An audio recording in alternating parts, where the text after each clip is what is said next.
Good morning, children. So today we are going to start our unit test 2, which are going to be held there in November. So we are going to start with English grammar lesson clauses.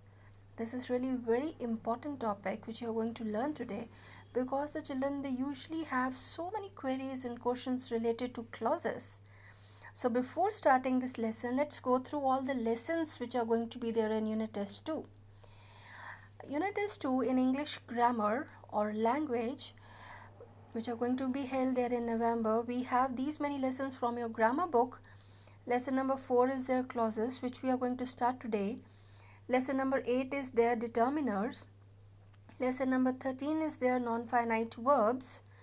Lesson number 14, the adverb. Lesson number 16, the conjunction. Lesson number 22, idioms, which like 12 to 22. Lesson number 23, words liable to be confused and misused. It's from 11 to 20. Lesson number 25, synonyms, antonyms, 21 to 30. Then we have the workbook. Usually the way we have reader book is there, the novel book is there, all the related exercises of these, the lessons from the reader book which you are going to do in Unit test 2 syllabus. So let's start learning about clauses.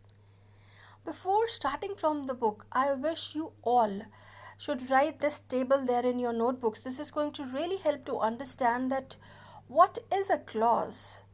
It's really very important to understand the concept, about clauses. Children, they are getting confused always related to like what is the difference between phrases and clauses. We already have done the phrases. So now we are going to learn something about clauses. This is going to be easier for you to understand now. Basically, what is a clause? Clause is group of words. Even the way phrases is also a group of words. But what is the difference over there? In clauses, we have subject-verb combination. We have subject-verb combination.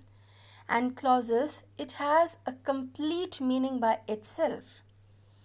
Clause, it has a complete meaning by itself. Like a simple sentence, he plays cricket regularly. Okay, if I'm going to write here, like see this sentence to make you understand. He plays cricket regularly.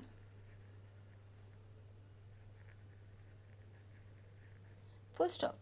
He plays cricket regularly. This is also a clause, a simple sentence, because a clause is the basic unit of grammar. Sentence is a group of words which makes a complete sense. So clause is also, it can make a complete sense or it cannot make a complete sense. He plays cricket regularly. This is a simple sentence. So here we have one main independent clause. This is independent in itself, because this sentence does not require any other clause to explain its existence or the meaning. It is complete in itself. Here we have see subject.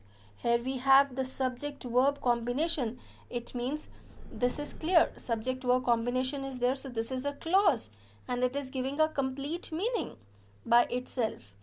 So clauses are the group of words and which has a subject and the verb combination. This is the compulsory thing in clause. And further, children, clauses could be divided into two types.